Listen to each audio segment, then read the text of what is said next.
Audible है? Screen visible है आपको?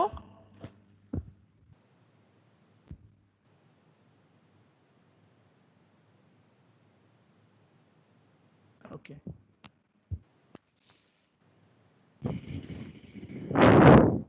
और ऐड हो जाए जल्दी से, कम लोग एडेड हैं अभी 21।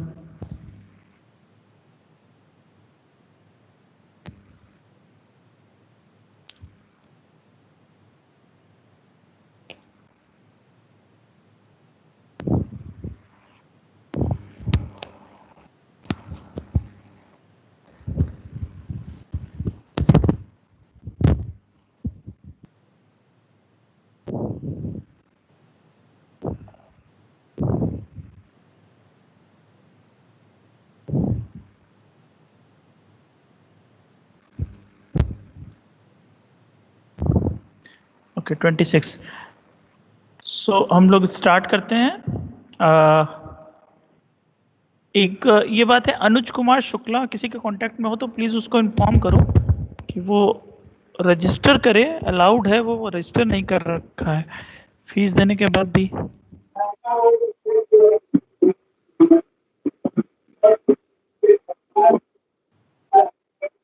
इको मुझे आ रहा है। अभिज्ञान अपना माइक बंद करो। अभिज्ञान अपना माइक बंद करो।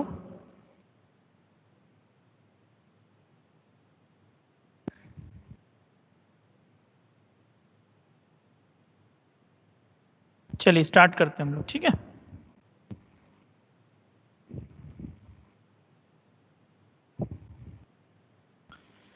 ओके, सो लास्ट टर्न पे हम लोगों ने की तक पढ़ा हुआ था। की तक हम लोगों ने, कोई बात नहीं, की तक हम लोगों ने पढ़ रखा था। और की वाले कंसेप्ट में मैं एक छोटा सा, हाँ, रिकॉर्डिंग स्टार्ट कर दे। एक क्वेश्चन आप लोगों से ये पूछना था कि 4 तरह की हम लोगों ने की समझी थी, ठीक है? पहली थी हमारे पास कैंडिडेट की, प्राइमरी की, सुपर की and last one was foreign की। सो अपने दिमाग से जरा सा एक एग्जांपल आप बताइए कि उन चारों में से रेफरेंस की किसको बोल सकते हैं? रेफरेंस की कौन सी हो सकती है? रिप्लाई करो।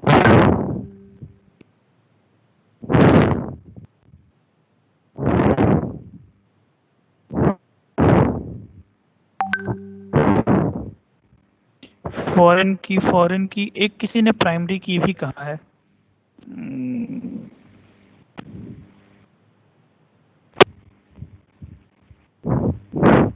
देखिए भाई, किसने कहा है फॉरेन की? फॉरेन की ही होगी, प्राइमरी की नहीं होगी ना। प्राइमरी की क्यों नहीं होगी? क्या हो गया? अंशुल, मनीष हंस रहे हैं भाई साहब। ठीक, फॉरेन की क्यों होगी? देखो, फॉरेन की इसलिए होगी क्योंकि एक हम लोगों ने यहाँ पर जो लास्ट टर्न पे एक डायग्राम समझने की कोशिश की थी कि एक पर्सन टेबल है और एक आपकी ऑर्डर टेबल है। तो ऑर्डर टेबल में ये जो हम लोगों ने कॉलम ऐड किया था पीआईडी वाला, पीआईडी कॉलम इस टेबल को क्या कर रहा है? इस टेबल को रेफर कर रहा है ना? तो इसलिए इसको हम क्या बोलते हैं? इस पर्टिकुलर फॉरेन की को हम यहाँ पर बोलते हैं रेफरेंस की।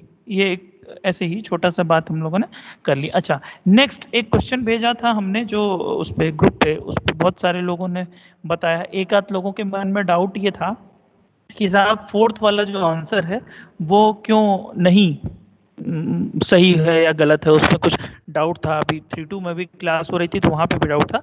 तो क्या यहाँ पर भी डाउट है? तो हम लोग उसको डिस्कस कर लें।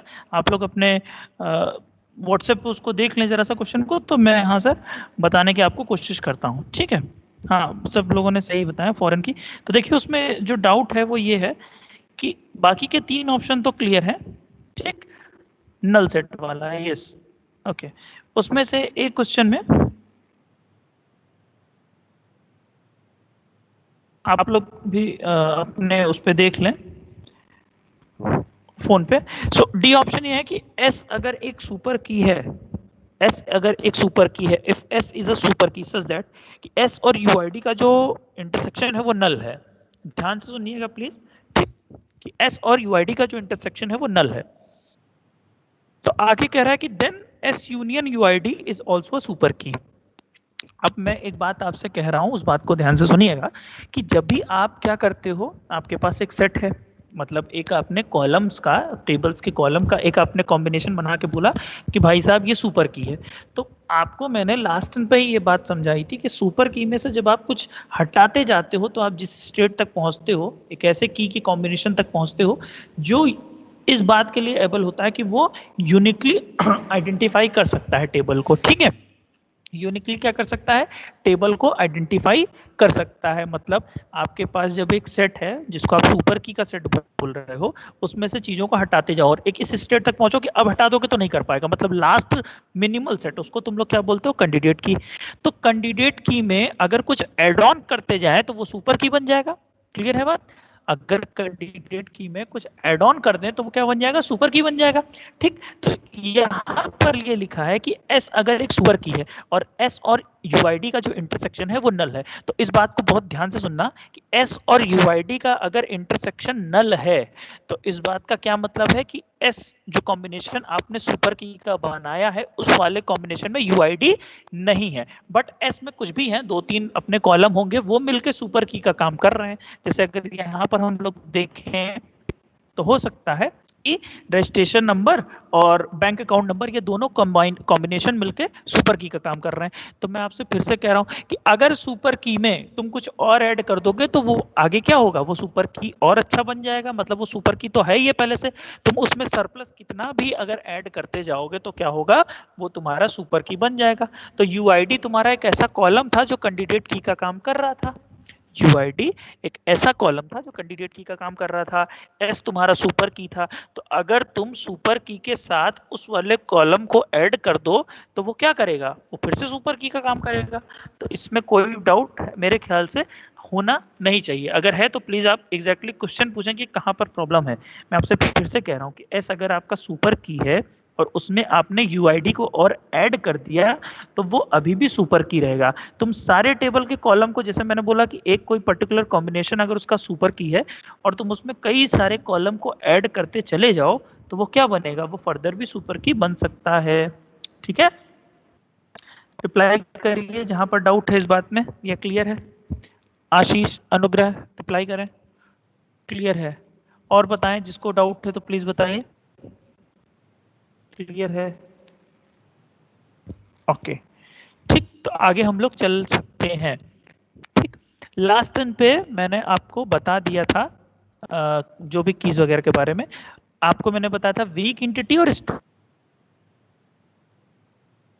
एंटिटी समझने की हम लोग वीक और स्ट्रॉन्ग एंटिटी के बारे में। ठीक, वीक एंटिटी और स्ट्रॉन्ग एंटिटी के बारे में क्या समझना हमें, वीक एंटिटी और स्ट्रॉन्ग एंटिटी के बारे में हम लोग डेफिनेशन ये समझ चुके थे कि साहब अगर उसमें किसमें एंटिटी में कोई ऐसी की है जो यूनिकली आइडेंटिफाई कर पा रही है तो उसको हम लोग बोलते थे स्ट्रॉन्ग।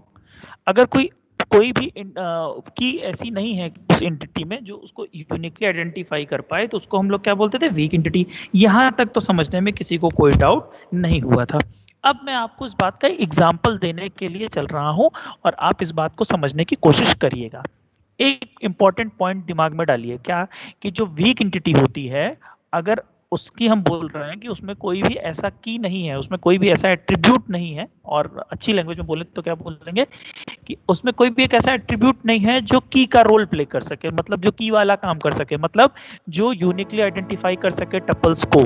इन दैट केस हमें क्या करना पड़ेगा, इन दैट केस हमें करना ये पड़ेगा कि जिस भी स्ट्रॉन्ग एंटिटी के साथ वो वीक एंटिटी रिलेशनशिप में होगी, ध्यान से सुनिएगा, जिस भी स्ट्रॉन्ग एंटिटी के साथ वो वीक एंटिटी रिलेशनशिप में होगी उसकी प्राइमरी की हेल्प से, किसके प्राइमरी की हेल्प से, स्ट्रॉन्ग एंटिटी के प्राइमरी की हेल्प से हम लोग अपनी वीक एंटिटी में सर्चिंग करने का काम करेंगे। मेरी बात आप ध्यान से समझ पा रहे होंगे कि वीक एंटिटी के पास अपनी की तो है नहीं, तो वो क्या करेगी, जिस भी स्ट्रॉन्ग एंटिटी के साथ वो कनेक्टेड है, जिस भी स्ट्रॉन्ग एंटिटी के साथ वो कनेक्टेड है उसके प्राइमरी की के हेल्प से अपने यहाँ पर सर्च करने का काम करती है, किसी टपल या रो को। इसका एग्जाम्पल समझने की कोशिश करना, जैसे अपने कॉलेज में 2-3 ब्रांच चलती है। ठीक है, 2-3 ब्रांच चलती है, क्या चलती है, जैसे मान लो कंप्यूटर साइंस हो गया, मैकेनिकल हो गया, सिविल हो गया, इलेक्ट्रॉनिक्स हो गया। ठीक, अब कंप्यूटर साइंस, मैकेनिकल और इलेक्ट्रॉनिक्स लेके चल रहे हैं कि दोनों में ए बी सेक्शन है, A section B section, A section B section और ए सेक्शन बी सेक्शन, तीनों में दो दो सेक्शन है। अब इन तीनों के केस में जब मैं आपसे बात करूं कि अगर मैंने बोला सेक्शन ए, ध्यान से समझना, अब इसी रिलेशनशिप में जो ये लोन और वाला दिख रहा है, ऑफिसर और पेमेंट वाला, तुम ऐसा समझो कि लेफ्ट हैंड साइड पे मैंने लिखा है ब्रांच और राइट हैंड साइड पे मैंने लिखा है सेक्शन। ध्यान से सुनिएगा, तो सेक्शन की जब हम बात कर रहे हैं तो देखो, जब भी हम बोला सेक्शन ए या सेक्शन बी, तो क्या हम ये बता पा रहे हैं कि हम किस पर्टिकुलर ब्रांच के सेक्शन की बात कर रहे हैं या किस सेक्शन की बात कर रहे हैं, ये हम बता पा रहे हैं? ये हम नहीं बता पा रहे हैं। क्यों नहीं बता पा रहे? क्योंकि सेक्शन का जो एट्रीब्यूट है, सेक्शन का नेम, या अगर मान लो चलो सेक्शन की आईडी रख दें 121212, तो क्या वो आइडेंटिफाई कर पाएगा कि किस वाले सेक्शन की बात हो रही है, मैकेनिकल के हो रही है या इलेक्ट्रॉनिक्स की हो रही है, कंप्यूटर साइंस की हो रही है? इस वाले डायग्राम में अपने दिमाग में बनाइए कि ऑफिसर की जगह पे क्लास है और पेमेंट की जगह पर क्या है? पेमेंट की जगह पर है आपके पास सेक्शन।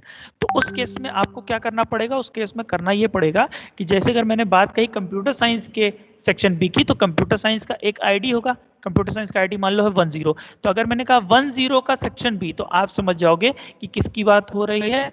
बात हो रही है कंप्यूटर साइंस के सेक्शन बी की। मतलब क्या मैंने आपको समझाने की कोशिश की?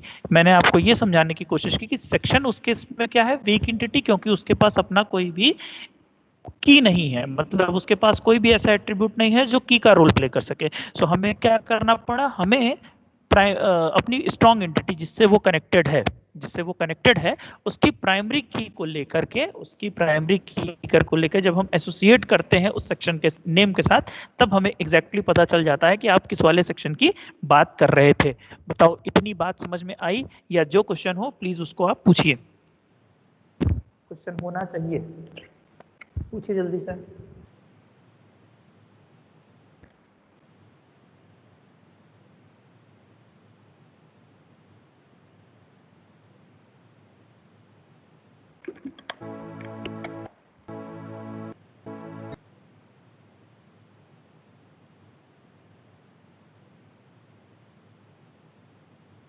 हेलो, आवाज आ रही है मेरी? हेलो हेलो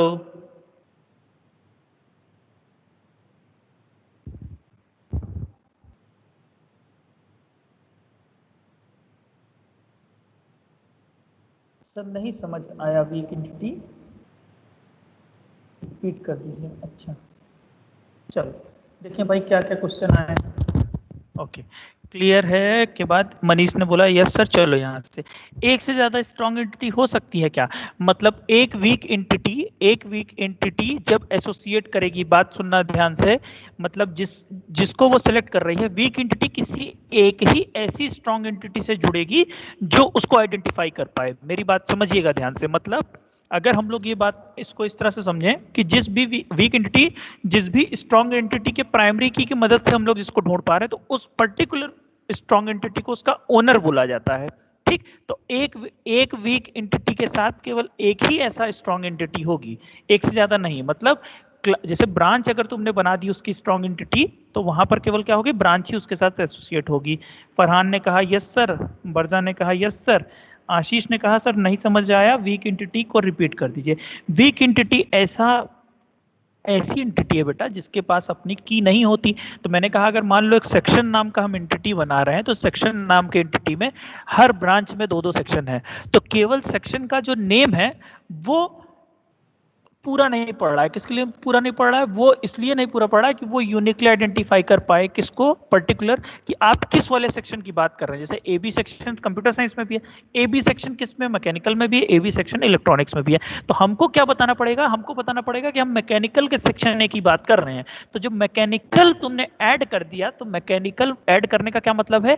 कि तुमने स्ट्रॉन्ग एंटिटी का नेम उसके साथ ऐड किया। मतलब तुमने बताया कि देखिए साहब, मैकेनिकल के सेक्शन ए की बात हो रही है। तो जब भी तुमको किसी वीक एंटिटी में कुछ ढूंढना होता है, तो तुमको स्ट्रॉन्ग एंटिटी का आईडी उसके साथ, या स्ट्रॉन्ग एंटिटी का की एट्रीब्यूट उसके साथ रखना पड़ता है। यहाँ पर हम नेम को ही की एट्रीब्यूट बोल दे रहे हैं ब्रांच के केस में। क्यों? क्योंकि ब्रांच के केस में तीन के तीनों नाम अलग हैं, तो हम लोग बोल सकते हैं। ठीक है, आई थिंक आशीष और क्वेश्चन को स्पेसिफिक करके पूछिए। सॉरी सर, बैकग्राउंड में बहुत डिस्टर्बेंस थी, प्लीज रिपीट कर दीजिए। यार यहाँ तो कोई है नहीं। अच्छा चलो कोई बात नहीं, मैं फिर से कर देता हूँ। मैं आपसे ये बात कह रहा हूँ कि जो वीक एंटिटी होती है, सब बातें भूल के इतनी सी बात समझ लें कि वीक एंटिटी होती है उसकी अपनी कोई भी ऐसा भी कोई एट्रीब्यूट नहीं होता जो की का रोल प्ले कर सके। इसलिए जब उसमें सर्चिंग करनी होगी, भाई जब की कोई है ही नहीं तो कैसे सर्च होगा? तो जिस भी रिलेशन के साथ वो कनेक्ट होता है उसका प्राइमरी की क्या कर सकता है, उसका प्राइमरी की को हम यहां पर ऐड कर सकते हैं। किस लिए? ताकि सर्चिंग को अच्छी तरीके से कर सके, मतलब सर्चिंग हमारी फास्ट हो सके। अदरवाइज हमको पता ही नहीं चलेगा किसकी बात हो रही। क्यों नहीं पता चलेगा? क्योंकि वीक एंटिटी में ऐसा कोई एट्रीब्यूट नहीं जो की का रोल प्ले कर सकता है।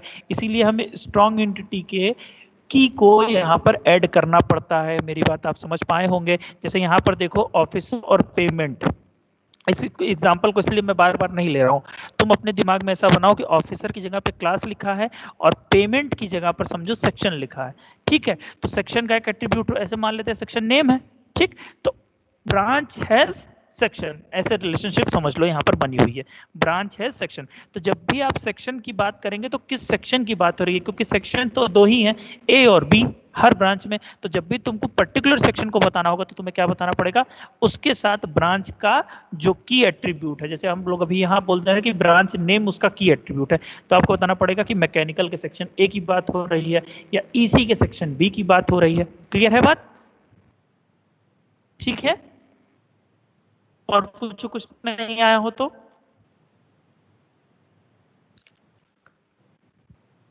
मनीष ने कहा अभी भी हो रहा है। हेलो, मेगा क्लियर है या नहीं बेटा? सर कोई भी वीक एंटिटी पक्का क्लियर हो तभी, अदरवाइज क्वेश्चन आप लोग पूछते रहिए जब तक नहीं समझ में आएगा, क्योंकि बहुत बेसिक और बहुत इंपॉर्टेंट कंसेप्ट है। सर कोई भी वीक एंटिटी किसी, अरे यार क्वेश्चन आ जा रहा है बार बार। सर कोई भी वीक एंटिटी किसी स्ट्रॉन्ग एंटिटी की हेल्प से आइडेंटिफाई होती है और उसका पूरा कंट्रोल स्ट्रॉन्ग के पास होता है। कंट्रोल वाली बात छोड़ दें, बस इतना समझ लें कि वीक एंटिटी में अगर आप कोई भी सर्च करना है तो वो स्ट्रॉन्ग एंटिटी की हेल्प से ही होगा। यस, यही मैं कह रहा था।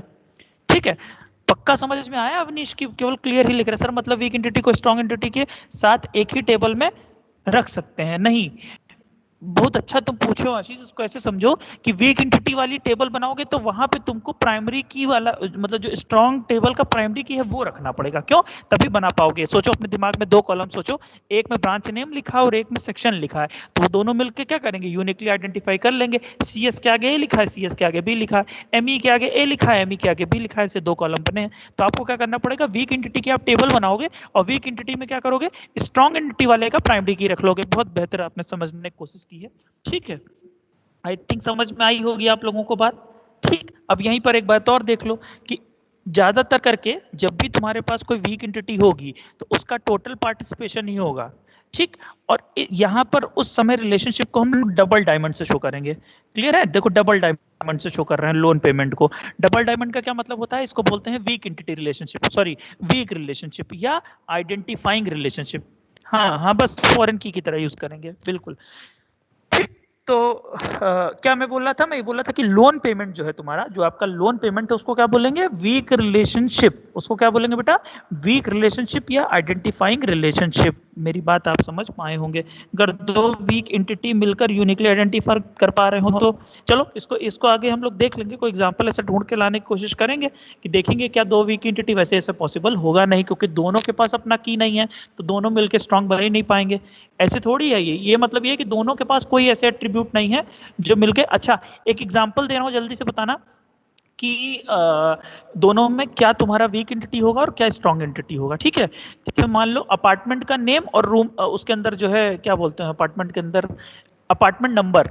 एक है अपार्टमेंट नेम, मतलब जैसे अपार्टमेंट पूरा बड़ा सा बना हुआ है, उसके अंदर मान लो 25 अपार्टमेंट हैं, तो एक तो अपार्टमेंट नंबर है, ठीक है, अपार्टमेंट ही समझ लो, और एक अपार्टमेंट नेम है। वैसे तो ये एट्रीब्यूट है बट ऐसे समझने के लिए चलो इसको और छोड़ो एग्जांपल। एक होटल है और एक होटल के रूम है, एक होटल है एंटिटी और एक होटल रूम है, तो होटल या होटल रूम में से कौन तुम्हारी स्ट्रॉन्ग एंटिटी होगी और कौन वीक एंटिटी होगी, जल्दी बताओ। हाँ, तब तक अनुग्रह ने बता ही दिया, अपार्टमेंट नंबर वीक हो गया और अपार्टमेंट नंबर नेम स्ट्रॉन्ग होगा, बहुत अच्छे। तो इस तरह होटल और होटल नंबर में बताइए, क्योंकि बहुत सारे होटल में 1 2 3 1 2 3 4 होंगे, बट होटल नेम जब ऐड कर दोगे उसके साथ तो क्या हो जाएगा, बहुत अच्छे, वेरी गुड। अच्छा, एक एक मैं और आपसे क्वेश्चन पूछ रहा हूँ, जल्दी से रिप्लाई करने की कोशिश करिएगा। ये जो तुमको स्क्रीन पर डायग्राम दिख रहा होगा ऑफिसर और पेमेंट वाला, मैं भी बना के नहीं लाया हूँ, बस ऐसे पूछ रहा हूँ आपसे, आप अपने दिमाग से बताइएगा कि लेफ्ट हैंड साइड पे ज्यादातर लोगों ने आंसर कर दिया है, आई थिंक आपको बात समझ में आ गई होगी। जिसको नहीं आई है प्लीज पुट योर क्वेश्चन। अभिज्ञान आप कुछ रिप्लाई करिए, मैं चाह रहा हूँ आप रिप्लाई करें। बहुत सारे ऐसे बच्चे हैं जो बस शायद क्लास ज्वाइन कर ले रहे हैं। अभिज्ञान तुम ऐसे क्यों हो रहे हो? अदिति, एमानजिया रिप्लाई करो, आकाश रिप्लाई करो, त्रिपाठी रिप्लाई करो, है ना, सब लोग रिप्लाई करें। जिसको नहीं दिख रहा हो कोई बात, तो देव जी रिप्लाई करिए। वॉइस डिस्कनेक्ट हो रहा है, अभी भी हो रहा है क्या? वॉइस अभी भी गड़बड़ आ रहा है?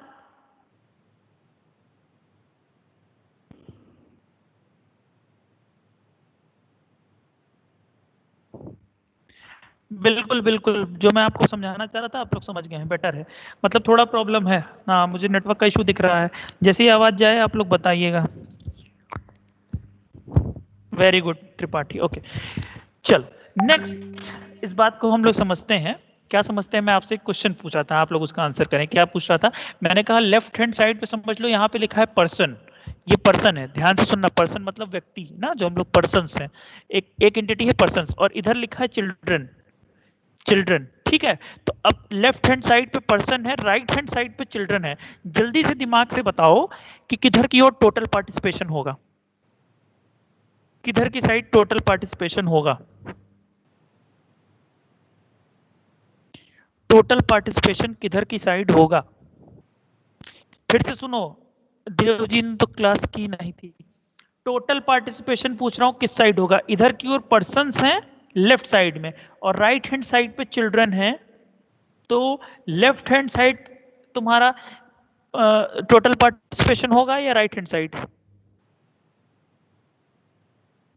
पूरी क्लास कैसे ये बात गड़बड़ कर गई यार। और मजे की बात है कि 3-2 में ये आंसर सबने सही दिया।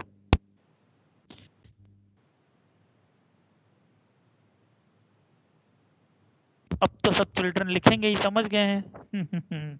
देखो, टोटल पार्टिसिपेशन का क्या मतलब था बेटा, कि हर एंटिटी इन्वॉल्व होनी चाहिए। मैंने आपसे बोला लेफ्ट हैंड साइड पे अगर पर्सन लिखा है, राइट हैंड साइड पे मैंने चिल्ड्रन लिखा है, बीच में समझ लो लिखा हैज, मतलब children has, sorry, person has children. तो मुझे बताओ टोटल पार्टिसिपेशन का क्या मतलब समझे थे हम लोग? कि टोटल पार्टिसिपेशन का मतलब समझे थे कि हर एंटिटी उस सेट की, सॉरी, मतलब हर एंटिटी, हाँ, उस पर्टिकुलर एंटिटी सेट की इन्वॉल्व होनी चाहिए रिलेशन में। ठीक है, तो ये बताओ हर पर्सन के चिल्ड्रन हो, ये बात जरूरी है क्या? नहीं जरूरी है। बट हर जो चिल्ड्रन तुम्हें वहां पर दिख रहा है, उसका कोई ना कोई पर्सन मतलब पेरेंट्स वहां पर होगा ही होगा। ऐसा कोई भी चिल्ड्रन नहीं हो आएगा दुनिया में जिसका कोई पेरेंट्स ना हो या कोई पर्सन ना हो जिससे कनेक्टेड। मैं तो यही बोल रहा था। अनुग्रह, तुम ये लेफ्ट बोले थे यार, पूरा लेफ्ट की झड़ी लगी हुई है। पेमेंट लिखे हो तुम, पेमेंट, हाँ मतलब राइट साइड लिखना था। मेरी बात समझ में आई या कंफ्यूजन हो तो प्लीज बताइए। सर लेफ्ट राइट में दिक्कत हो गई थी। अच्छा, अरे मैं लेफ्ट एकदम सिंपल बोल रहा हूँ, ऑफिसर लेफ्ट है, मेरा लेफ्ट, ठीक है, और पेमेंट क्या है, राइट है। क्लियर है यहाँ तक? कोई doubt?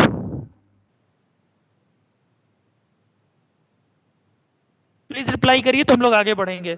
Most important topic which is the E R diagram. यहाँ तक कोई डाउट हो तो प्लीज बताइए।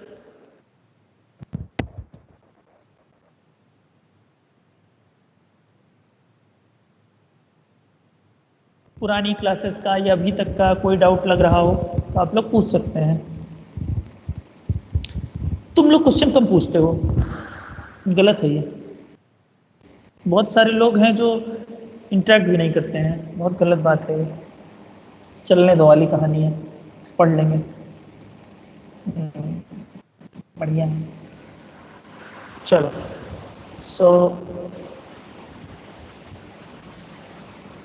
Next is the ER diagram. Proceed करें आगे। ओके, सो ER डायग्राम में हम लोगों ने कुछ बातें समझ ली थी। जैसे क्या समझ ली थी? जैसे कि एंटिटी होती है और एंटिटी दो टाइप की होती है, स्ट्रांग होती है और वीक होती है। ठीक, अच्छा यहाँ पर एक एग्जांपल भी थे कुछ, देखो लास्ट में बना दिए थे। हाँ, order item, employee dependent, class और सेक्शन, है ना। चलो, तो ER डायग्राम हम लोग सबसे पहले समझने से पहले समझते हैं कि इसकी जरूरत क्या है। हालांकि थोड़ा सा सब्जेक्ट से हट के बात कर रहे हैं, बट आपके लिए बहुत जरूरी है क्योंकि थर्ड ईयर आ गया है और अब होगी प्रोजेक्ट की बात। और जैसे ही प्रोजेक्ट की बात होगी तो तुम लोग क्या करोगे, सबसे पहले पूछ जाओगे कि कौन सी लैंग्वेज पे बने, कौन से प्लेटफॉर्म पे बने। ठीक है, वो सब ठीक है, बट सॉफ्टवेयर की जब भी बात होगी, जब भी सॉफ्टवेयर बनाने की बात होगी, आप लोग प्रोजेक्ट करेंगे, देखो सॉफ्टवेयर का अभी तुम लोगों ने नहीं पढ़ा है SDLC सॉफ्टवेयर इंजीनियरिंग, बट थोड़ा सा यहाँ पर हम लोग ओवरव्यू ले सकते हैं। क्या ले सकते हैं कि ये जो आपको दिख रही है 6 phases, requirement analysis, design, development and coding, integration and testing, implementation and maintenance. ठीक, क्या मतलब है कि जब भी आप कोई सॉफ्टवेयर क्रिएट करते हो तो ये 6 स्टेप में काम किया जाता है। बहुत इंपॉर्टेंट है भाई साहब, ध्यान से सुनिएगा, ठीक है, वरना प्रोजेक्ट में फिर आगे थोड़ा बहुत बेनिफिट होगा अगर इसको दिमाग में बात रहेगी तो। कि सबसे पहले तुम्हें क्या करना पड़ता है, सबसे पहले तुम्हें करनी पड़ती है रिक्वायरमेंट एनालिसिस। मतलब जो पर्टिकुलर तुम सॉफ्टवेयर बनाने वाले हो उसमें यूजर की नीड क्या क्या है, वो बात समझना क्या कहलाता है रिक्वायरमेंट एनालिसिस की। एकदम सीधी सीधी एकदम परफेक्ट बात हो जाएगी भाई साहब, ये चीजें आपको चाहिए, ठीक है, ये इंटरफेस चाहिए, या आपको बेसिकली क्या काम लेना है। जैसे अगर हम लोग अपने कॉलेज की आरपी का बात करें तो ज्यादातर करके इसमें क्या चलता है, इसमें चलता है आपका अटेंडेंस वाला मामला, है ना। तो हम लोग अटेंडेंस यहाँ से अपलोड करते हैं, तुम लोग अटेंडेंस देखते हो, बेसिकली यही चलता है। ठीक, फीस का अलग मॉड्यूल चलता है, इंटीग्रेटेड नहीं है, ठीक, वो सब छोड़ो, बात की बात है। सो यहाँ पर हम लोग क्या देख रहे हैं, यहाँ पर हम लोग देख रहे हैं रिक्वायरमेंट एनालिसिस। फर्स्ट फेज क्या होती है, जब भी आप कोई सॉफ्टवेयर बनाते हो तो रिक्वायरमेंट एनालिसिस करते हो। अरे भाई, अगर तुमको एक शॉप भी खोलनी होगी ना तो सबसे पहले रिक्वायरमेंट एनालिसिस करोगे। क्या करोगे, वहां जाओगे, समझोगे कितनी रिक्वायरमेंट है, जगह सही है कि नहीं, ठीक है, लोग आएंगे कि नहीं, तो ये उस पर्टिकुलर मोमेंट की तुम्हारी रिक्वायरमेंट रहेगी। तो जब भी आपको सॉफ्टवेयर बनाना होता है तो आप यही चीज पहले क्लाइंट से समझते हो कि आपको अपने सॉफ्टवेयर में क्या क्या डिलीवर करना है। बेसिकली इस बात का क्या मतलब है कि जैसे आप ऑफिस खोल के बैठ गए सॉफ्टवेयर बनाने के लिए, तो क्लाइंट आएगा, तो क्लाइंट अपनी जो जो बातें आपको बताएगा वो आप समझोगे, उस पर एनालिसिस करोगे और ये कंक्लूड करोगे, तो वो तुम्हारा होता है रिक्वायरमेंट एनालिसिस का फेज। फिर तुम बनाते हो डिजाइन। डिजाइन बनाने का क्या मतलब है कि जब तुम एक ब्लूप्रिंट बनाते हो कि देखिए सर आप ऐसे ऐसे काम करेंगे, तो उसको क्या करते हैं, उसको हम लोग बोलते हैं डिजाइन। अब जो हम लोग बात कर रहे हैं ER डायग्राम की, वो आता है इसी डिजाइन फेज के अंदर। तो फायदा क्या होता है, फायदा ये होता है कि आप एकदम क्लियर हो जाते हो। सबसे पहले आपने रिक्वायरमेंट एनालिसिस करके समझ लिया कि प्रोजेक्ट में क्या क्या होने वाला है, फिर वो होगा कैसे, उसका जो ब्लूप्रिंट हम लोग तैयार करते हैं उसको हम लोग डिजाइन बोलते हैं। फिर आ जाते हैं हम लोग किस फेज पे, कोडिंग पे। कोडिंग का मतलब क्या हुआ, कोडिंग वाली फेज है जो तुम लोग तुरंत शुरू कर देते हो प्रोजेक्ट मिलते ही, है ना, वो हो जाती है। लेकिन यहाँ से प्रोजेक्ट मतलब बच्चों के लिहाज से, स्टूडेंट्स के लिहाज से बात करें तो उनका प्रोजेक्ट यहाँ शुरू होता है। बट पहले हमको ये 2 फेजेस पे जितना अच्छा काम हम कर लेंगे, इस फेज में हमें उतनी कम तकलीफ होने वाली है, ठीक है। क्योंकि ज्यादातर करके सिंटैक्स मिल जाते हैं। अगर आप अपनी आइडिया के साथ क्लियर है ना, तो सिंटैक्स लिखने में बहुत प्रॉब्लम नहीं होती। मतलब मैं ऐसा नहीं कह रहा हूँ कि मैं बहुत ज्यादा सिंटैक्स जान के बैठा हूँ, मैं इसलिए कह रहा हूँ कि आपके पास रिसोर्सेज हैं तो आप उन रिसोर्सेज का यूज करके उस पर्टिकुलर सिंटेक्स को समझ सकते हैं। बस आपका आइडिया क्लियर होना चाहिए। जैसे जब तुम सी की लैंग्वेज जानते हो, प्राइम नंबर का अगर तुमसे प्रोग्राम कहा जाए तो तुमको ये दिक्कत नहीं है, फॉर लूप सीख जाते हो, सब कुछ सीख जाते हो। बट दिक्कत क्या है कि आइडिया क्या है। तो अगर तुम अपने आइडिया के साथ इन 2 फेजेस में क्लियर रहोगे तो तुमको कोडिंग करने में बहुत प्रॉब्लम नहीं होने वाला। कोड कर लेते हैं, फिर उसको टेस्ट कर लेते हैं और इम्प्लीमेंट करके छोड़ देते हैं। फिर क्या करते हैं, उसका एक हम लोग ऐसे समझो जैसे मंथली, जब तुम सॉफ्टवेयर बनाओगे तो क्या करोगे, मंथली या ईयरली उसका कुछ पैकेज हो जाएगा कि उसमें अगर कोई मेंटेनेंस चाहिए होगा तो आप क्या करोगे, आप ईयरली उतना पैसा लेते रहोगे, उसमें मेंटेनेंस करते रहोगे। कोई फेल्योर आ गया, कोई डीबग आ गया या कोई नई चीज चाहिए होगी, ठीक। तो ये पूरा सॉफ्टवेयर बनाने के ये 6 फेजेस होते हैं। मेरी बात समझिएगा। नेक्स्ट टर्म पे जब आप लोग पढ़ोगे ना क्या सॉफ्टवेयर इंजीनियरिंग नेक्स्ट सेमेस्टर में, तो आपको बहुत काम आने वाला है। सो बेसिकली अगर देखो यहाँ पर एक एग्जांपल रखा है हमने कि बिल्डिंग ब्रिज, कि अगर कोई ब्रिज बना रहे हैं और सॉफ्टवेयर बना रहे हैं तो दोनों के बीच में क्या एनालॉजी है। सो जो जैसे अगर हम लोग बात करें कि कहाँ पर ब्रिज बनाना है, कितना ट्रैफिक उस पे से जाएगा, ठीक है, उसका साइज कितना होना चाहिए, हाइट कितना होना चाहिए, विड्थ कितना होना चाहिए।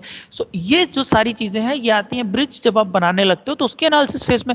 बिल्कुल इसी तरह से आप सॉफ्टवेयर जब बनाते हो तो आप समझते हो कि भाई साहब देखिए कौन कौन इन्वॉल्व होने वाला है इसमें सॉफ्टवेयर में। आपको क्या चाहिए, एम्प्लॉय चाहिए, एम्प्लॉय के साथ उसके डिपेंडेंट के नेम चाहिए या नहीं चाहिए, उसके बारे में क्या क्या इन्फॉर्मेशन चाहिए, किस प्रोजेक्ट में इन्वॉल्व है, क्या आपको रखना है। मतलब हर आदमी जो भी सॉफ्टवेयर बनवा रहा है उसकी अपनी रिक्वायरमेंट हो सकती है। ऐसा थोड़ी है कि तुम सबको सेम सॉफ्टवेयर दोगे, इसीलिए तो हमको कस्टमाइज करवाना पड़ता है ना सॉफ्टवेयर को अपनी नीड के हिसाब से। बात समझ रहे हैं आप लोग, ज्यादा एडवांस बच्चे हैं, बात को समझ पा रहे होंगे। ठीक, तो इसी तरह से नेक्स्ट फिर हम लोग क्या करते हैं, जैसे वहां पर हम लोग अगर ब्रिज की बात करें तो वहां पे क्या करते हैं, कॉलम और बीम बनाते हैं। मतलब ये डिसाइड करते हैं कि कहां पर बनेगी कॉलम, कहां बनेगा बीम, कहां बनेगा, कितना ज्यादा इसमें लेंथ का सरिया डाला जाएगा, कितना लोड ले पाएगा। एक ब्लूप्रिंट है जैसे बना के रख दें पेपर पे, तो उसको हम लोग क्या बोलते हैं, डिजाइन। इसी तरह से यहाँ पर क्या बनाते हैं, बेसिकली जो आप लोग बनाओगे वो दो डायग्राम बनाओगे। One is your DFD which is data flow diagram, and one is your ER diagram. तो डेटा फ्लो डायग्राम और ईआर डायग्राम अगर एक लाइन में दोनों का मतलब समझो, वैसे मुझे ज्यादा डिटेल में नहीं जाना चाहिए, बट अगर आप एक लाइन में मतलब समझो तो ईआर डायग्राम का बेसिकली मतलब ये है कि कितनी टेबल बनेंगी और कौन किससे कैसे रिलेटेड है। और डेटा फ्लो डायग्राम का क्या मतलब होता है कि जब आप सॉफ्टवेयर पे काम कर रहे हो तो जैसे पहला मॉड्यूल खोले या लॉग इन किए तो आपके साथ कौन सा डेटा फ्लो करेगा। डेटा फ्लो करेगा क्या मतलब है, जैसे बहुत सिंपल सा एग्जांपल समझो कि अमेजोन की तुमने साइट खोली, तो अगर तुम अपनी लॉगिन से जाके कोई चीज बुक करते हो तो तुम्हारा डेटा क्या फ्लो करता रहता है, तुम्हारा लॉगिन नेम और आईडी तुम्हारे साथ साथ चलता रहता है। ठीक, उसके बाद तुम कोड करते हो तो इसका कोडिंग करते हो, जैसे सिंपल तुम पुल बना रहे हो, फिर उसके बाद उसकी टेस्टिंग होती है तो लोड वोड चेक कर लिया जाता है ना। पहले तुरंत चला थोड़ी देते हैं, धीरे धीरे पहले टेस्टिंग करते हैं, और उसके बाद यहाँ पर फिर क्या होता है, मेंटेनेंस की। अगर आगे कोई दिक्कत आएगी, जैसे देखो हमेशा मेंटेनेंस ही तो चलती रहती है ब्रिज की, है ना। जैसे अगर हम लोग नैनी पुल जो क्रॉस करें तो जो बना हुआ है ओवर ब्रिज बहुत सही नहीं बना हुआ है उसकी, क्योंकि डिजाइनिंग और रिक्वायरमेंट एनालिसिस बहुत अच्छी नहीं हो पाई। अदरवाइज वो और दूर से उठना चाहिए था और बड़ा बनना चाहिए था, ऊंचा बनना चाहिए था। ठीक है, तो ये बात है।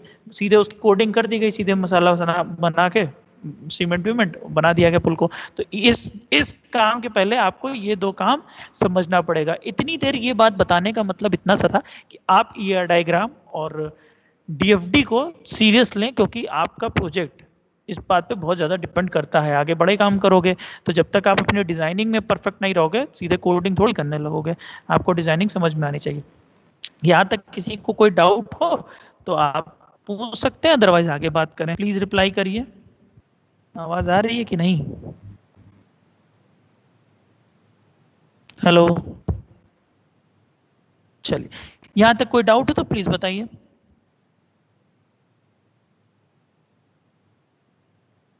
कोई डाउट हो यहाँ तक तो प्लीज पूछिए, अदरवाइज प्रोसीड लिखे तो हम लोग आगे चलें। ओके, लिख दिया जयेश ने। ठीक, कोई डाउट नहीं है? ओके। सो ये सारी बातें तो जो अभी हो गई ये हम समझ गए। ये क्यों समझा? क्योंकि what is the importance of ER diagram बहुत जरूरी था। नेक्स्ट बात हम लोग ये कुछ पढ़ चुके हैं, नोटेशंस। नोटेशंस में क्या क्या पढ़ चुके हो भाई साहब? देखो, ये था स्ट्रॉन्ग एंटिटी और ये था वीक एंटिटी, जिसके बारे में मैंने अभी आपसे इतनी देर बात की। नेक्स्ट ये एंटिटीज में देखा था हम लोगों ने। नेक्स्ट देखिए यहाँ पर क्या है, रिलेशनशिप। तो रिलेशनशिप भी मैंने अभी आपको बता दिया, दो टाइप के हैं, एक स्ट्रांग है और एक वीक है। देखो यहाँ पे लिखा है weak relationship are connections between a weak entity and its owner. तो ओनर का क्या मतलब हुआ? जिस भी स्ट्रांग एंटिटी से वो कनेक्टेड है, जिसकी प्राइमरी की को तुम अपने टेबल में यूज करने वाले हो। किस टेबल में? वीक एंटिटी के टेबल में जिसको यूज करने वाले हो उसको क्या बोलते हैं भाई साहब? उसको हम लोग बोलते हैं उसका ओनर। मतलब ऐसे कोई पूछ ले कि भाई साहब दोनों के केस में ओनर क्या है, तो आप उसको आंसर दे पाए। हालांकि ये सब आंसर तो आप रन टाइम पे क्रिएट भी कर सकते हैं। ठीक, नेक्स्ट एट्रीब्यूट के बारे में बहुत डिटेल में हम लोगों ने बात की थी। एट्रीब्यूट एक सिंपल एट्रीब्यूट है, दूसरा क्या है, मल्टी वैल्यूड एट्रीब्यूट है, जिसको आप डबल इलिप्स से शो करते हो। मल्टी वैल्यूड जैसे फोन नंबर जिसका एग्जांपल था, ये बहुत लोग सिबलिंग भी बता रहे थे। अभी जैसे हम लोग एक ईआर डायग्राम देखेंगे और ज्यादा आपके सामने ये क्लियर हो जाएगा। नेक्स्ट है आपका डेराइव्ड एट्रीब्यूट। डेराइव्ड एट्रीब्यूट का हम लोगों ने एग्जांपल देखा था कि जैसे अगर आप डेट ऑफ बर्थ को अगर आप वो कर दो, कॉलम की तरह ट्रीट करो तो जो एज होगी वो आपकी डेराइव एट्रीब्यूट होगी। या किसी ने और एक एग्जांपल दिया था कि एक कॉलम अगर हम लोग लेके चले एड्रेस, किसी इंसान का एड्रेस हम लोग टेबल में ले रहे हैं और जिस पर्टिकुलर जगह पे वो लोग काम करते हैं उससे अगर हम लोग उसका डिस्टेंस निकाल लें तो डिस्टेंस फ्रॉम ऑफिस जो हो जाएगा वो उसका डेराइव्ड एट्रीब्यूट हो जाएगा। ठीक है, ये सारी बातें हम लोगों ने समझी थी, तो इसमें बहुत कुछ डिस्कस नहीं करना। नेक्स्ट कार्डिनलिटी, तो कार्डिनलिटी के विषय में अगर बात करें तो मैंने आपको बताया था चार टाइप की, 1 to 1, 1 to many, many to many और many to 1। अच्छा, यहाँ पर आप एक चीज देखिए कि ये जो मैंने डायग्राम अभी आपके सामने लगाया हुआ है कार्डिनलिटी का, 1 many, 1 1, 0 1, 1 many और 0 many। बेसिकली इसको लगाने का मतलब ये है कि अभी आप करोगे गूगल, जब भी आपको प्रोजेक्ट मिलेगा तो आप ये डायग्राम के लिए करोगे गूगल, उससे आप मानोगे नहीं, और वहां पे आपको ये अलग अलग तरह के नोटेशंस दिखेंगे तो आप कहोगे साहब ये तो हमने समझा ही नहीं। ठीक, तो उसको समझाने के लिए मैं आपको ये बता रहा हूँ कि ऐसे नोटेशंस आपको दिखेंगे और इनका क्या मतलब है, तो वो मतलब हम लोग जरा सा समझ लेते हैं।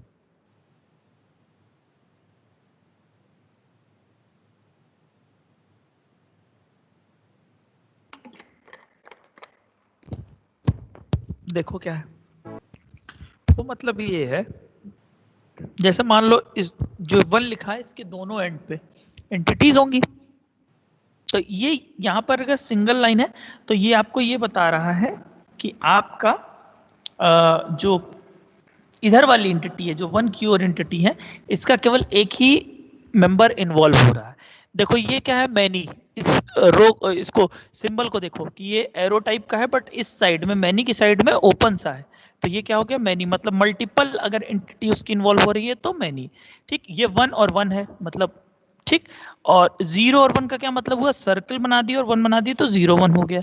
और ये क्या हो गया, 1 to many, ये बस सिंबल है, अभी यूज होगा आपको बिल्कुल समझ में आ जाएगा, इसमें कोई भी परेशान होने की बात नहीं। और ये क्या है, 0 to many। ठीक, अब ये जरा सा देखो, फिर एक और बात है, ये बेसिकली ये 2 स्लाइड मैंने इसीलिए लगाई थी कि तुम लोग करोगे गूगल फिर होगे परेशान कि साहब ये क्या है, कि आप तो उसको टेबल के फॉर्म में बताए थे, एंटिटी के फॉर्म में, यहाँ तो पूरी की पूरी टेबल को ही लोग दिखाते हैं।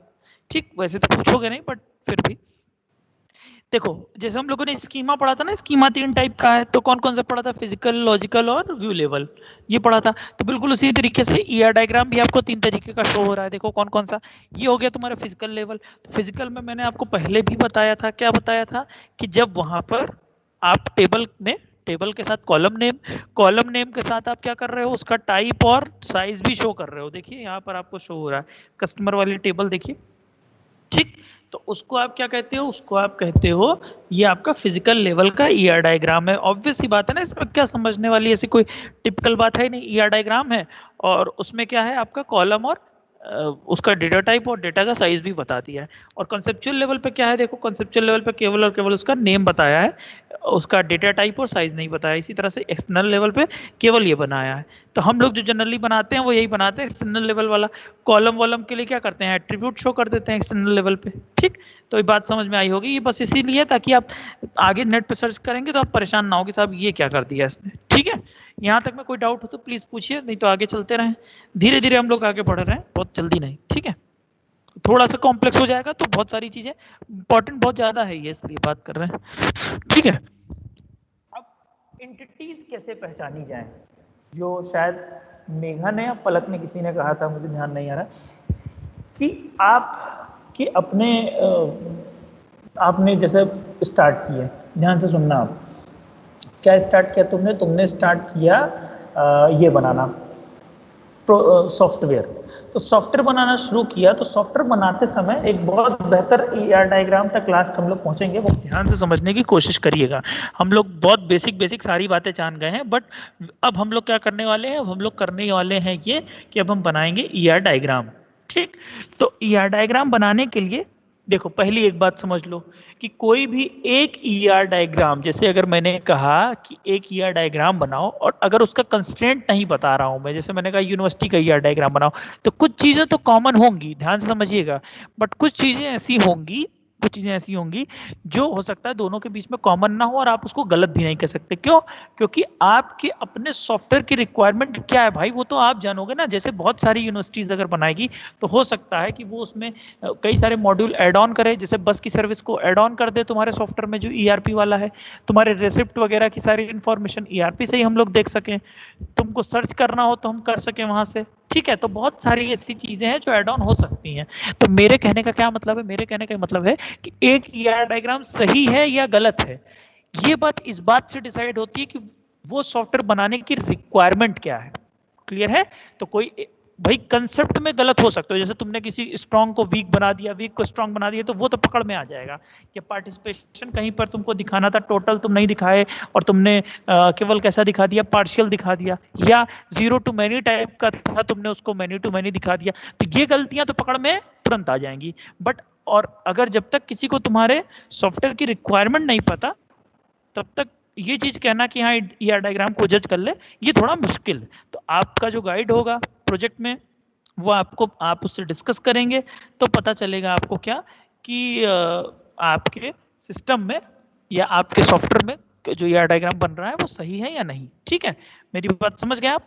चलिए अब आगे चलते हैं हम लोग। हमने आपसे कहा कि एंटिटीज कैसे पता चलेगी, बहुत पहली क्लास में इस बारे में बात हुई थी कि जो एंटिटीज होती है वो आपको ऐसे पता चलेगी कि जो भी नाउन इन्वॉल्व होता है आपके यहाँ पर, उसको जनरली हम लोग एंटिटी रखते हैं। देखो नाउन जो है इसको हम लोग एंटिटी रखते हैं, जैसे कार हो गया, bank, student, product, these all are the entities. जिसका भी प्रोजेक्ट से रिलेटेड नाम लेंगे हम लोग एंटिटीज हो जाएगा।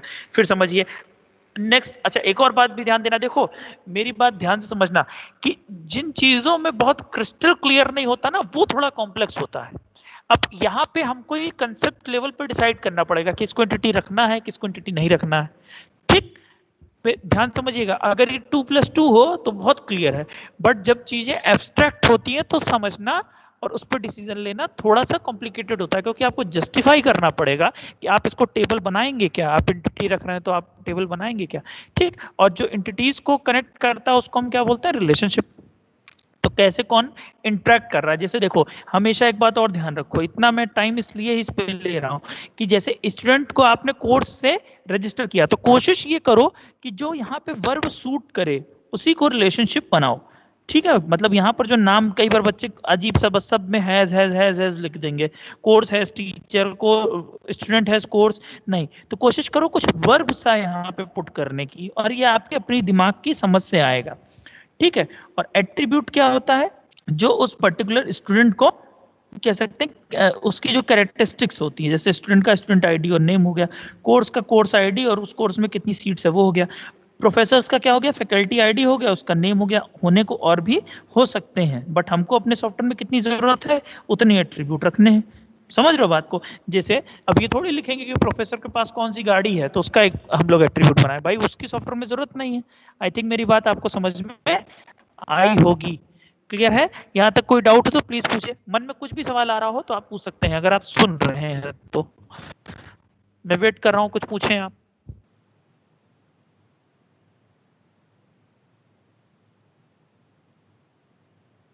प्लीज रिप्लाई करिए।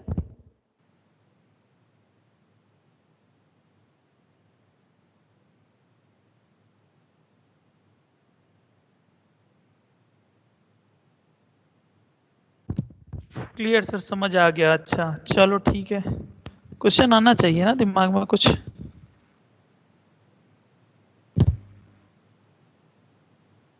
Okay okay, very good. So अब बेसिकली जो डिसाइड करने वाली बात है जिसमें तुम कंफ्यूज होगे, वो यहाँ से डिसाइड एकदम क्लियर हो जाएगा कि जो भी तुम्हारे कॉमन नाउन इन्वॉल्व हो रहे हैं तुम्हारे सॉफ्टवेयर में, उसको तुम लोग एंटिटी बनाओगे। जैसे कोई यही नहीं समझ पाता कि साहब ये एंटिटी बनेगा कि रिलेशनशिप, तो और रिलेशनशिप क्या होगा, जो भी वर्ब इन्वॉल्व होगा, जो भी वर्ब इन्वॉल्व होगा, देखो जैसे यहाँ पे लिखा है कि वर्क्स इन, तो एम्प्लॉय वर्क्स इन डिपार्टमेंट, मैंने एक ऐसे बात कही, तो मुझे दो बातें यहां समझ में आ गई, क्या कि एम्प्लॉय और डिपार्टमेंट ये दो तो टेबल होंगी, और वर्क्स इन क्या होगा, वर्क्स इन होगा रिलेशनशिप दोनों के बीच में। क्लियर है बात? तो इसी तरीके से ये यहां गड़बड़ हो गया, ये होना चाहिए था ऊपर, कंट्रोल एक्स, एंटिटी के बारे में बता रहे हैं ना। चलो, और अब यहाँ पर नेक्स्ट देखो, एडजेक्टिव, जो भी तुमको एडजेक्टिव लगे, मतलब जैसे स्टूडेंट, उसको स्टूडेंट अगर है कोई तो उसको स्पेसिफाई कौन कर रहा है, उसको स्पेसिफाई कर रहा है उसका एडजेक्टिव, जैसे उसका नेम होगा या उसकी आईडी होगी या उसका रोल नंबर होगा, तो these are the characteristics of what, characteristics of the entity. बहुत बेसिक से हम लोग समझ रहे हैं, आई थिंक जो मैं करना चाह रहा हूँ वो करने में हम लोग कामयाब होंगे। और एडवर्ब क्या होगा, एडवर्ब ऑब्वियस सी बात वो होगी जो तुम्हारे रिलेशनशिप का एट्रीब्यूट है। लाइक जैसे अगर बात करें आर्ट्स की, जैसे कोई किसी प्रोजेक्ट पे काम कर रहा है, तो प्रोजेक्ट पे जो काम कर रहा है, नेक्स्ट इसको देखेंगे, अभी आर्ट्स का एग्जांपल कहीं पर है जो हम लोग एंटिटी डायग्राम पढ़ने वाले हैं उसमें है, ठीक है। तो यहाँ तक में कोई डाउट आपको? सर सपोज बहुत सारी एंटिटीज दी हैं, तो जरूरी नहीं है ना कि हम सबको टेबल बनाने के लिए यूज करें। एग्जैक्टली अगर बहुत सारी एंटिटीज तो दी हैं का मतलब नहीं है। देखो एक बात यह है कि जितनी भी एंटिटी बनी होती है जनरली उन सारों के लिए आपकी टेबल बनती है, बट एंटिटी बनाने वाला कौन? एंटिटी बनाने वाले तो हम ही आप है ना, मतलब आपका प्रोजेक्ट तो आप ही तो बनाएंगे। गड़बड़ पता है कहाँ होती है? मेघा ने सवाल पूछा है, मेघा गड़बड़ वहां पे होती है जब आप ये नहीं डिसाइड कर पाते हो कि कितनी एंटिटी होनी चाहिए। प्रॉब्लम यहाँ होती है, एक बार ईआर डायग्राम बन जाए तो उससे तुम्हारे टेबल का कन्वर्जन आसान है, क्लियर है, बट एंटिटी जो तुम्हारी है वो कितनी होगी, इसमें बहुत प्रॉब्लम आती है। ठीक, आई थिंक मेरी बात आपको समझ में आई होगी। तो ये बहुत आपको दिमाग से बहुत समझ के अपने प्रोजेक्ट को समझते हुए उस हिसाब से हम लोग डिसाइड करेंगे। कई बार हम लोग उल्टा भी कर सकते हैं, मतलब दिमाग बिल्कुल नहीं काम कर रहा तो हम लोग रिवर्स इंजीनियरिंग कर सकते हैं कि साहब एक टेबल तो इसकी बनेगी तो यानी ये एंटिटी इन्वॉल्व होनी चाहिए, ऐसा भी काम कर सकते हैं। क्लियर है यहाँ तक? कोई डाउट?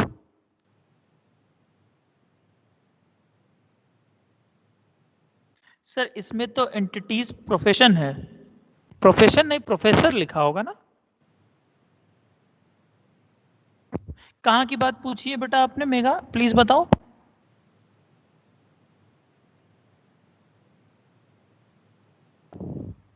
हाँ, अननेसेसरी को अवॉइड करने के लिए, एग्जैक्टली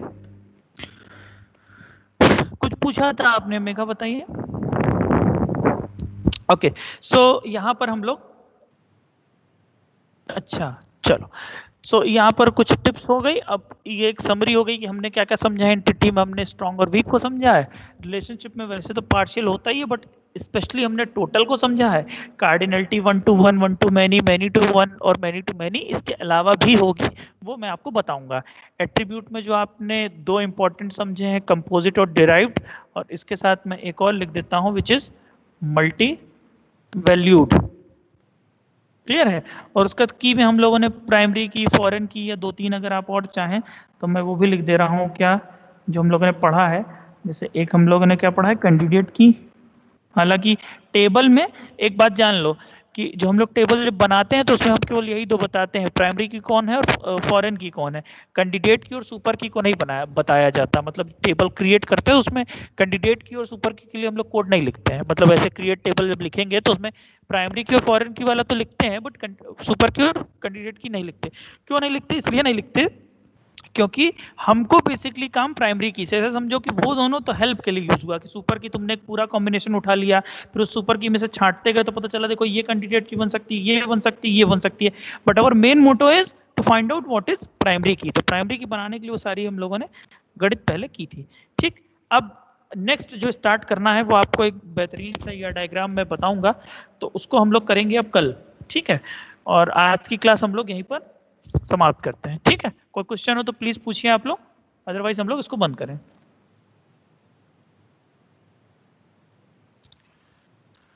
जल्दी बताइए कोई क्वेश्चन हो तो।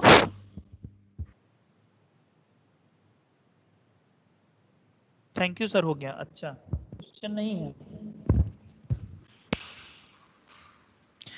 वर्ब दोबारा बता दीजिएगा, वर्ब बता दें। वर्ब नहीं यार, रिलेशनशिप पूछो।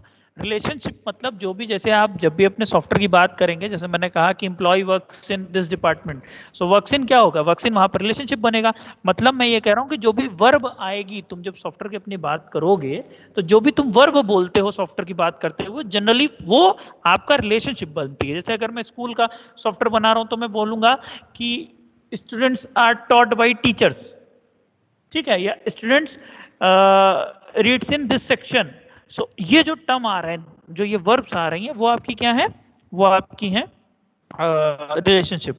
अरे सब लोग थैंक यू कर गए, मैं बोल ही रहा हूँ। क्लियर है? क्लियर है बेटा? चलो ठीक है, फिर हम लोग आज इसको यहीं रखते हैं। बाकी जिसको जो डाउट हो वो फोन करके पूछ ले, ठीक।